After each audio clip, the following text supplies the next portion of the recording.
তো গত পর্ব যেখানে শেষ হয়েছিল এই পর্বটা ঠিক ওখান থেকেই শুরু হয়। দরজা চিৎকার করে বলে লিজিহি, এরপর উঠে জিহিকে খুঁজতে থাকে আর দেখে ফাইটের মাঝখানে জিহি একটা জায়গায় মাথায় হাত দিয়ে বসে আছে। দরজা জিহিকে ডাকে আর বলে তুমি কি ঠিক আছো? জিহি দরজাকে অ্যান্সার না দিয়ে কাঁদতে থাকে। স্ক্রিনে লেখা আসে কনস্টেলেশন মার্টাইম ওয়ারগড জিহিকে দুঃখ ভরা চোখ নিয়ে দেখছে আর তার জন্য করুণা করছে। জিহি কাঁদতে কাঁদতে বলে আমি কোথাও যাচ্ছি না। দরজা বলে উঠে দাঁড়াও জিহি, তোমাকে ছাড়া আমরা এই সিনটা ক্লিয়ার করতে পারবো না। জিহি বলে না বড় ভাই, আপনারা তিনজন গিয়ে এটা ক্লিয়ার করেন, আমি পারবো না। দরজা বলে আমি জানি পানিতে তোমার কোন রকম দুর্বলতা নেই, তোমার এরকমটা করার কারণ তোমার মৃত বেস্ট ফ্রেন্ড এই মুভিটা পছন্দ করত। জিহি বলে আপনি এটা কিভাবে জানেন? স্ক্রিনে লেখা আসে কনস্টেলেশন মার্টাইম ওয়ারগড জিহিকে দেখছে আর তার মৃত বেস্ট ফ্রেন্ডকে মিস করছে। দরজা ভাবে জিহি হলো জেওনজু ক্ল্যানের বংশধর, তার ক্ল্যান মাস্টার ছিল জেনারেল ইয়োকি, যে ওই সময়ের বর্তমান সেনা প্রধান ছিলেন। আর জিহি তার বংশধর হওয়ায় সে জিহিকে একটু বেশি সাপোর্ট করছে, তো সে কখনো চাইবে না যে তার ইনকার্টেশন বা বংশধর এত ইজিলি মারা যায়। দরজা এগুলো ভাবছিলই, স্ক্রিনে লেখা আসে a boundary scenario arrive, clear conditions. Constellation maritime war god আপনাকে রিকোয়েস্ট করেছে যাতে আপনি তার ইনকার্টেশন জিহিকে উৎসাহিত করেন, সাথে এই মায়েনিয়াং এর যুদ্ধে বিজয় আনেন। সময়সীমা 2 ঘন্টা। পুরস্কার ডিউক অফ লয়ালিটি বা মার্টাইম ওয়ারগডের অ্যাবিলিটি। এটা দেখে দরজা অবাক হয়ে ভাবে কি আমি মার্টাইম ওয়ারগডের অ্যাবিলিটি ইউজ করতে পারবো, তাও আবার তার সাথে কন্ট্রাক্ট সাইন ছাড়াই। তখনই চারিপাশ থেকে ওদের শিপের উপর হুক ছোড়া হয় আর সামনের শিপস থেকে অ্যানিমিসরা আসতে আরম্ভ করে। দরজা জিহিকে ধরে বলে জিহি, আমি কিভাবে তোমার মৃত ফ্রেন্ড সম্পর্কে জানি ওসব এক্সপ্লেইন করার সময় নেই এখন। তুমি নিজের বেস্ট ফ্রেন্ডকে হত্যা করেছো তোমার নিজের জীবন বাঁচানোর জন্য, তো এই জীবনটাকে কি তুমি এভাবেই ফেলে দিতে চাও? তুমি এখানে বাঁচো বা মরো, তুমি যা করেছো তার জন্য কখনোই ক্ষমা পাবে না। কিন্তু যদি তুমি এখন উঠে দাঁড়াও তাহলে অন্তত কিছু মানুষকে তো বাঁচাতে পারবে। দরজার কথা বলার মাঝখানে আবারও তাদের ওপর আক্রমণ হয়। দরজা তার শিল দিয়ে এনিমিদের অ্যাটাকস ব্লক করে নেয় আর চিৎকার করে বলে জিহি। জিহি তার মৃত বেস্ট ফ্রেন্ডের কথা ভাবে আর বলে না, আমি বিদ্রোহ করছি, আমি বেঁচে থাকার যোগ্য না। দরজা বলে এখানে কেউই বেঁচে থাকার যোগ্য না, কিন্তু যেহেতু তুমি বেঁচে আছো তোমাকে এর দায়িত্ব নিতেই হবে। তোমার কারণে যদি আমরা এখানে মারা যাই তাহলে মরার পরও তুমি এটা আফসোস করবে যে কেন আমি তখন তাদেরকে সাহায্য করলাম না। তুমি কি কিছুই বুঝো না? তুমি কি আসলেই এখানে মরতে চাও? স্ক্রিনে লেখা আসে জিহি সম্পর্কে আপনার ধারণা বৃদ্ধি পেয়েছে। Exclusive skill ammunition readers view point level 2 activate করা হলো। দরজা জিহির মনোভাব শুনতে পায়। জিহি ভাবছিল না আমি মরতে চাই না, এটা বলেই ও উঠে দাঁড়ায় আর তার শট বের করে ফাইটের জন্য রেডি হয়ে যায়। স্ক্রিনে লেখা আসে জিহি একটি নতুন স্টিগমা পেয়েছে এন্ড সেই স্কিল ঘোস্ট ফিট অ্যাক্টিভেট করেছে। দরজা ভাবে যাক ওর এভলিউশন হওয়ার কারণে তাও আমরা এই বিপদ থেকে তো বাঁচতে পারবো, কিন্তু সবচেয়ে বেশি হেল্প হবে ওই বাস্টার জং হিউকের, কারণ সে তার টিম মেম্বার। জিহির উপর কিছু এনিমিস অ্যাটাক করে দেয়, তখনই ওখানে ভূমিকম্প হতে আরম্ভ করে। সমুদ্র থেকে ঘূর্ণিঝড়ের মতো করে বড় বড় ঢেউ খেলতে আরম্ভ হয় আর তাদের শিপস এর আশেপাশে লার্জ কোয়ান্টিটিতে ওয়াটার পিলার্স ক্রিয়েট হতে থাকে। জিহি ভাবছিল যদি এটার মাধ্যমে আমার ভিতরে থাকা প্রতিহিংসা শান্ত হয় তাহলে এখানে মারা গেলেও আমার কোন রকম অনুশোচনা থাকবে না। আমরা দেখি জিহির এক্সট্রিম অ্যাবিলিটির প্রভাবে চারিপাশে স্পিরিচুয়াল শিপস ক্রিয়েট হয়। এটা দেখে তো ইন শিপে থাকা এনিমির আশ্চর্য হয়ে যায় আর দরজা খুশি হয়ে ভাবে যাক মেয়েটার বুদ্ধি তাহলে হাঁটু থেকে মাথায় উঠেছে। আমরা জিহিকে ব্যাডাস লুকে দেখি যার পিছনে মার্টাইম ওয়ারগডের স্পিরিচুয়াল বডি ক্রিয়েট হয়।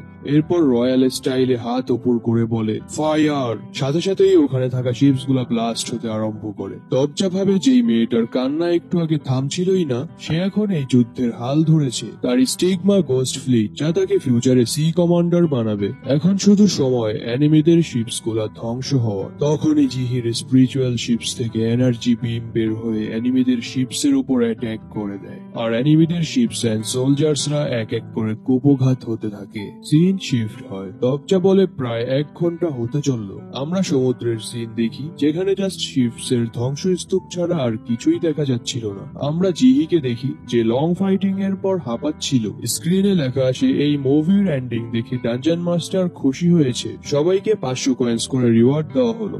আমরা দেখি চারিপাশ থেকে স্পিরিচুয়াল শিপস গুলো ভ্যানিশ হতে আরম্ভ করে। ইউন আবার জিহির কাছে গিয়ে হাত বাড়িয়ে দেয় আর বলে জিহি উঠে দাঁড়াও, তুমি খুব পরিশ্রম করেছো।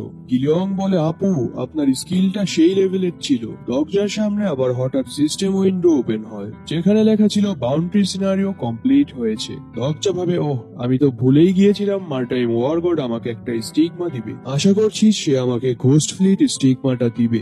স্ক্রিনে লেখা সে কনস্টেলেশন মার্টাইম ওয়ারগড আপনাকে একটা স্টিগমা দিয়েছে। স্টিগমা সং অফ সোয়ার্ডস পেয়েছে। এটা দেখে দরজার চোখ 4 ইঞ্চি বড় হয়ে যায় আর বলে, সং অফ সোয়ার্ডস? এই স্টিগমাটা তো জিহিও পায়নি। নোভেল অনুযায়ী এই স্টিগমাটা জিহিকে 50 নং সিনারিওতে যাওয়ার পর দেওয়া হয়েছিল, আর এখন শুরু সিনারিওতেই আমি এই স্টিগমাটা পেয়ে গেছি। এটা তো ঘোস্ট ফ্লিটের চেয়েও 10 গুণ বেশি পাওয়ারফুল স্কিল। এরপর স্টিগমা দরজার বডিতে এন্টার করে, আর দরজা ভাবে, যাক এখানকার টাফ পরিস্থিতি মোকাবিলা করার পর এমনিও এরকম একটা পাওয়ারফুল স্টিগমা পাওয়ার যোগ্য আমি। আবারও স্ক্রিনে লেখা আসে, কনস্টেলেশন মার্টাইম ওয়ারগড আপনাকে ধন্যবাদ জানিয়েছে। আর মুভি কমপ্লিট হয়। ওরা সবাই সিন থেকে বের হয়ে আবারও 7th ফ্লোরে চলে যায়। বের হয়েই দরজা জিহিকে বলে, কিছুক্ষণ রেস্ট করে নাও, এরপর আমরা জং হিউককে বাঁচাতে যাব। জিহি কিছু বলতে চায় কিন্তু দরজা ওকে থামিয়ে দেয়। সিন শিফট হয়। ওরা সবাই 8 নং ফ্লোরে ছুটে যায়, আর দরজা কিছু কয়েন্স এন্ড এলিক্সারস ইউজ করে তার সবগুলো স্টেটস 18 থেকে 24 করে নেয়,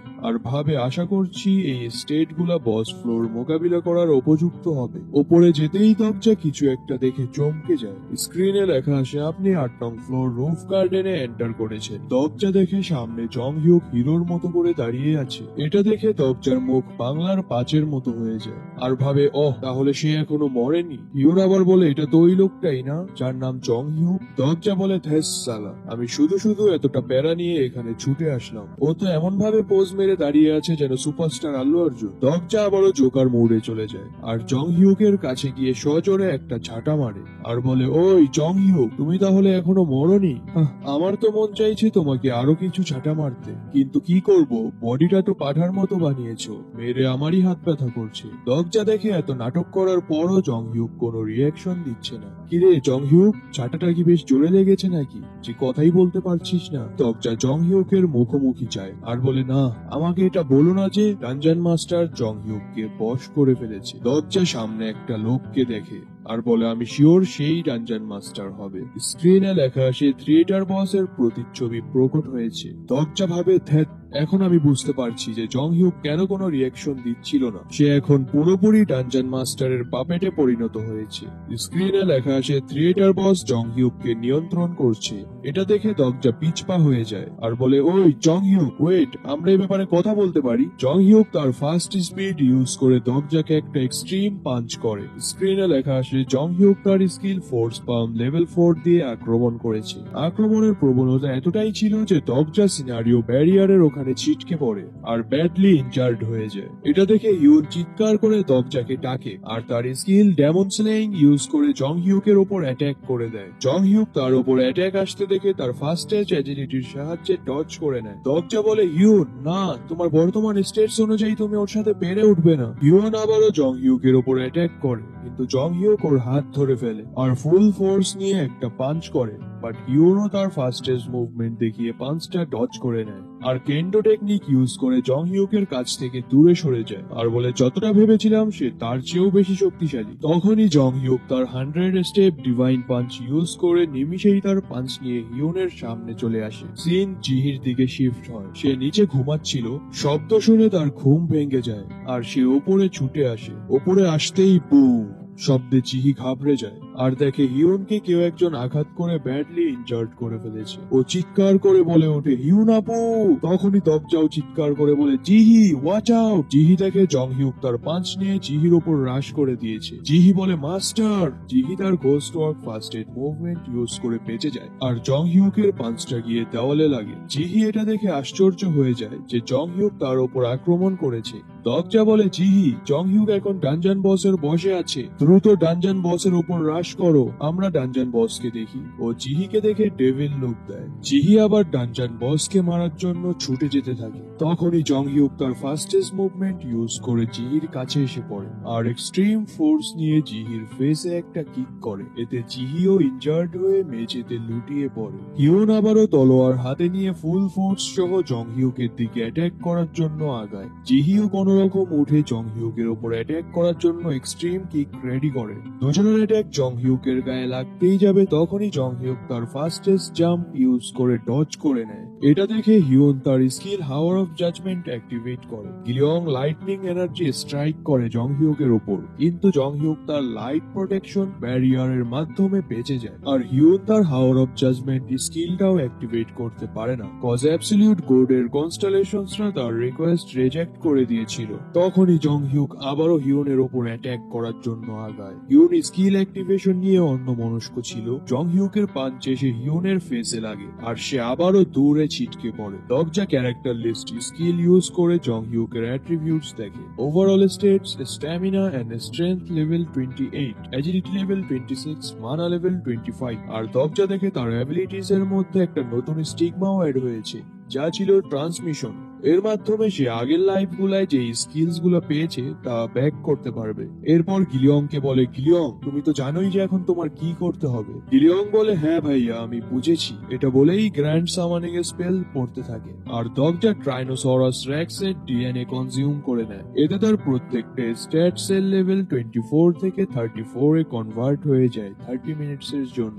exclusive skill purest star energy activate করা হয়েছে। আমরা দগজার বডিতে স্টার এনার্জি ফ্লো হতে দেখি, আর সে স্টার রেলিক শট বের করে ফাইট করার জন্য রেডি হয়ে যায়। এটা দেখে জং হিউকও তার শট বের করে breaking the sky shot skill activate করে নেয়। এরপর একে অপরের উপর রাশ করে দেয় আর তাদের মধ্যে শট ক্লাশ হয়। তা থেকে এতটাই এনার্জি ফ্লো হয় যে নিচে থাকা গ্রাউন্ডে ফাটল ধরতে শুরু করে আর তারা দুজনেই পিছপা হয়ে যায়। জং হিউক আবারও দগজার দিকে ফুল ফোর্স নিয়ে আগায় আর মাল্টি স্ল্যাশেস করে। এতে দগজা কোন রকম তার অ্যাটাকটা ব্লক করে নেয় আর ভাবে আমার স্ট্যাটস গুলো তার থেকে বেশি হওয়ার পরও সে কিভাবে আমাকে পিছনে ঠেলে দিচ্ছে। আমার কোনোভাবে একটা গ্যাপ ক্রিয়েট করতে হবে। স্ক্রিনে লেখা আসে ammunition readers view point stage 2 activate করা হয়েছে। আর এতে দগজা জং হিউকের মনোভাব শুনতে পাচ্ছিল। জং হিউক ভাবছিল শরীরটা বেশ ব্যথা করছে। দগজা বলে, কি ও এখনো ভাবতে পারছে? জং হিউক ভাবছিল, আমি ফিউচারে যতবারই মারা যাই না কেন আমি আবারও রিগ্রেস্ট করে সময়ের শুরুতে চলে আসব। এরকমটা বারবার বারবার হতেই থাকবে ইনফিনাইট টাইমস পর্যন্ত। দগজা একটা স্ল্যাশ করে আর বলে, বাস্টার্ড কোথাকার, জাগো। এরপর ওর হাতে এনার্জি গ্যাদার করে ফুল ফোর্সের সাথে জং হিউককে একটা পাঞ্চ করে আর ভাবে আমি আসলেই ওকে হিট করতে পেরেছি। জং হিউক ভাবছিল, আমি যখন সময়ে পিছিয়ে যাব তখন আমার সঙ্গীরা সব ভুলে যাবে আর আমি যে ছিলাম তার অস্তিত্ব মুছে যাবে। এরপর এই ধারাটা আবারও রিপিট হবে। দগজা ভাবে সে বারবার রিগ্রেশন করার কারণে তার মাইন্ড এতটাই দুর্বল যে তার মেন্টাল ব্যারিয়ার স্কিলের লেভেল যদি 100+ হতো তাও সে ডানজান মাস্টারের বসে চলে যেত। জং হিউক আবারও ভাবছিল, আমি এখনো বেঁচে আছি কেন? আমার তো মরে যাওয়ার কথা। আমিই একমাত্র জীবিত প্রাণী এই পৃথিবীতে। দগজা রেগে জং হিউককে বলে, এসব ফালতু কথাবার্তা বলা বন্ধ করো। আর একটা স্ল্যাশ করে বলে, তুমি কি বাঁচার উদ্দেশ্য খুঁজে পাচ্ছ না? এরপর ভাবে, আমি জানি না কেন আমার এতটা খারাপ লাগছে তার কথাগুলো শুনে। এখানে তো ইমোশনাল হওয়ার কিছুই নেই। স্ক্রিনে লেখা সেই স্কিল ফোর্থ ওয়াল কাঁপছে। জং হিউক আবারও ভাবে, আমি একা। এটা শুনে দগজা রেগে বলে, কে বলেছে তুমি একা? তুমি একা হলে আমি এখানে কার জন্য এসেছি? এটা বলেই আবারও স্ল্যাশ করে, যা জং হিউক তার শট দিয়ে ব্লক করে নেয়। দগজা বলে, তুমি এটা কিভাবে বলতে পারো যে তুমি একা? তুমি কি ভুলে গেছো ওই সময়টার কথা যখন তুমি থিয়েটার ডানজানে নির্মম ভাবে মারা গিয়েছিলে? তুমি কি ভুলে গেছো ওই সময়টার কথা যখন তোমার মৃত বোনকে তুমি তোমার বাহুতে জড়িয়ে ধরে কেঁদেছিলে? তুমি কি ভুলে গেছো ওই সময়টার কথা যখন ওই প্রফেটটা তোমাকে পিছন থেকে ছোড়াঘাত করেছিল? তুমি কি ভুলে গেছো ওই সময়টার কথা যখন তোমার প্রিয় মানুষের গর্ভে তোমার বেবি এসেছিল আর তাদের মৃত্যুতে তুমি পাগল হয়ে গিয়েছিলে? তুমি কি ওই সময়টার কথাও ভুলে গেছো যখন তুমি ডেমন কিংসদের সাথে লড়াই করে বেঁচে ফিরেছিলে? তুমি কি ভুলে গেছো ওই সময়টার কথাও যখন তুমি সবশেষে কনস্টেলেশনসদেরকে চ্যালেঞ্জ করেছিলে? আমি সবসময়ই তোমার পাশে ছিলাম আর তোমার বেঁচে থাকার সংগ্রাম দেখছিলাম। ইভেন আমি এখনো তোমার পাশেই আছি। এটা বলেই আবারও ফুল ফোর্স নিয়ে একটা স্ল্যাশ করে আর ভাবে, আমি জাস্ট বেঁচেই ছিলাম এই স্টোরিটা পড়ার জন্য। তখনই জং হিউক আবারও দগজার উপর অ্যাটাক করে দেয়। দগজা বলে, ড্যাম ইট, আমি ওকে কথার জালে রেখে গিলিয়ং এর জন্য সময় ব্যয় করছিলাম। আবারও তাদের শর্ট ক্ল্যাশ হয় আর এতে এতটাই এক্সট্রিম এনার্জি রিলিজ হয় যে তাদের চারিপাশের গ্রাউন্ড ভেঙে চুরমার হয়ে যায়। তো এরই সাথে এই এপিসোডটা এখানেই শেষ হয়ে যায়।